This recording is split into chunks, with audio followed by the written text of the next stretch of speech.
Surfing has this allure. It's about risk. It's about the unknown. It's about volatility. It's different to any sport on the planet. Every single time you go surfing, there's a moment where you take that leap and you go from one medium to another.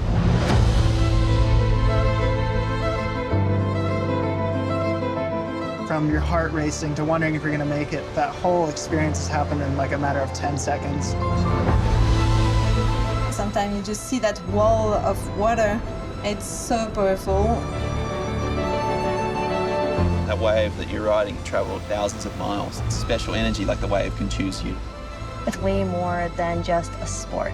It's an absolute love story between humans and Earth.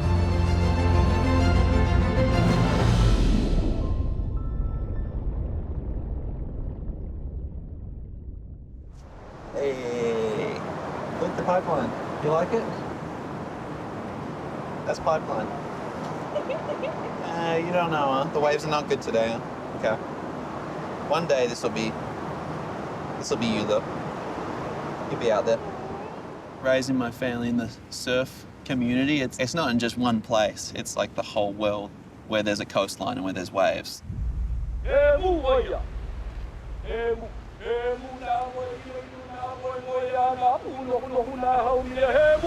Surfing to Native Hawaiians is kind of like a way of life and also kind of like a rite of passage.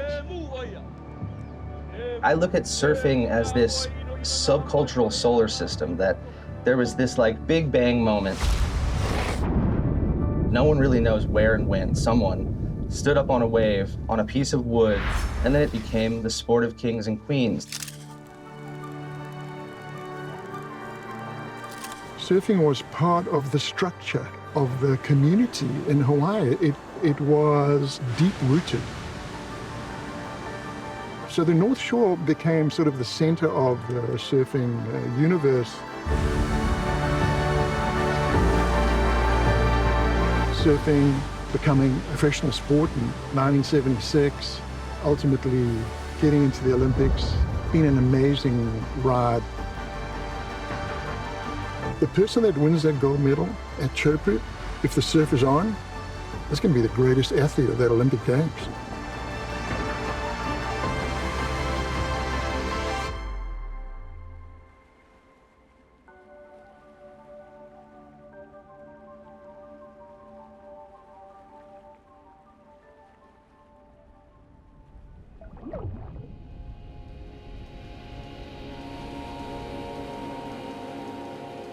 What is true to surfing about the Olympics is it does bring together this like international community around a common passion.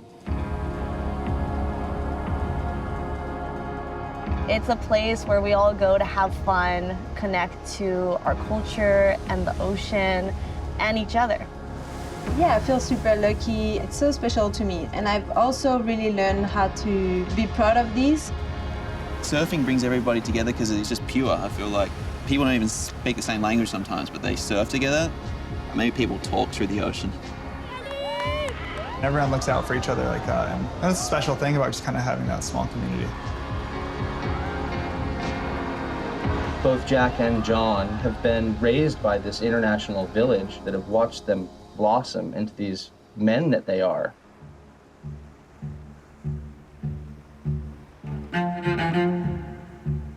Over the past 20 years, high-performance surfing has become an almost acrobatic or a gymnastic sport. What's beautiful about the surfing that someone like Jack Robinson or John Florence does is that it combines the classical styles of traditional surfing with modern, futuristic, aerial, full-power surfing. With both Jack Robinson and John Florence, they were raised as prodigies. As teenagers, they were on the covers of magazines and were being flown around the world with the best surfers on the planet.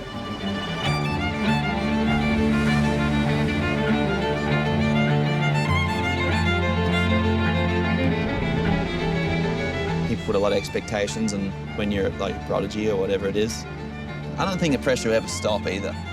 It's always going to be there. Why not enjoy the ride too?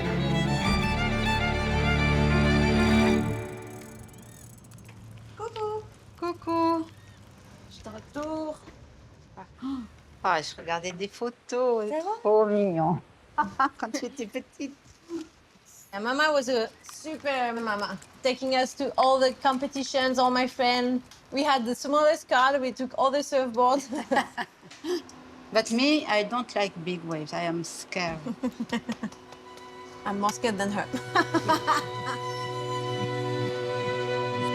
I never dreamed of the Olympics, but in my little notebooks, I would be writing, I want to be a professional surfer.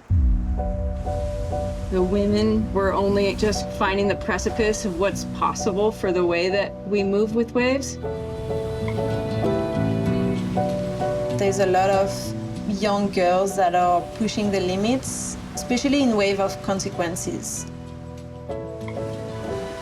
For years, women didn't get to surf at Waves of Consequence on tour. They didn't get heats at Pipe and they didn't get heats in Tahiti. I feel lucky to be in that position with where the women surfing is right now. The future of women surfing is really bright. To see Joanne performing at the highest level, it sets this new bar for what it means to be a professional female surfer. Hard off the bottom, big hack there for the surfer that grew up in Reunion Island. Well, that's that board where you just can control it like that. You can go fast, slow, fast, slow. It's just, it's easier to move it around at that longer length. I think that's so important for out there too, to be able to control that speed. Over 60 years, you look at the evolution of surfboard design, and it's incredibly transformative.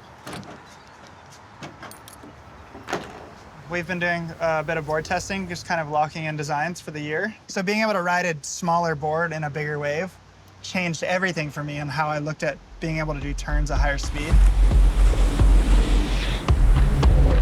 I think with the way surfing is judged today, there's a huge amount of creativity. Jack Robinson on the answer back here, pumps, pulls up on the rail, and Jack answers back. Surfing's judged on a 1 through 10 scale. They like to say that it's about speed, power, and flow. Way back in the barrel, way back. As casual as it gets for John. It's different to being on a sporting field that's bounded by white lines. And it's up to us to choreograph what it is that we're doing with this wave, but it's also up to the wave. Everything is about timing. We go out the back on the right-hander, back door in the barrel. Tyler Wright comes out. Everything builds up to just that moment. Just you, your board, it's the ocean. That's it. The surfer that's going to win the gold medal in Tahiti, with the eyes of the world on you, it's the biggest pressure that any surfer will have ever felt in history.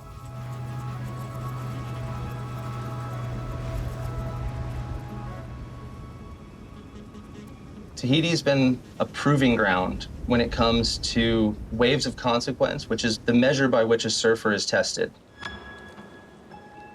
When the best surfers in the world are at the most challenging waves in the world, you better believe that they're scared. But look at these absolute bombs coming through the lineup. Surfing Chopo is kind of unlike any other wave. I love it when Teopu just decides to say hello. You gotta want it. Take that drop with commitment. Power, mojo, force, fire. To see the world's best expressing themselves in the craziest waves ever is so cool. Being in the Olympics and being able to compete for an Olympic gold medal, to me, it's such a special thing. And the Olympics is just giving us that long-term vision. I'm carrying the flag on my shoulders, and there's the Olympics, but it's almost bigger than the Olympics. It's like a celebration of our sport.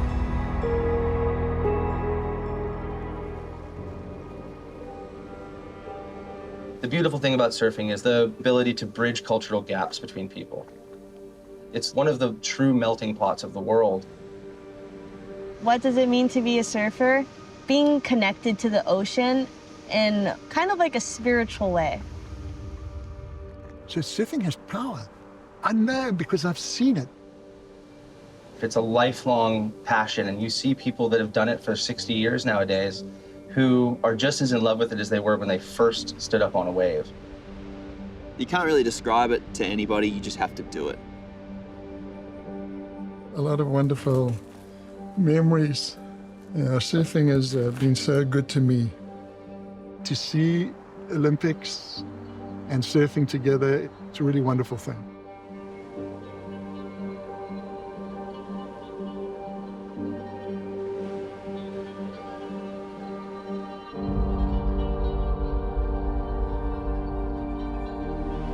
For as long as we've been in the water, wave sliding has been a way of life.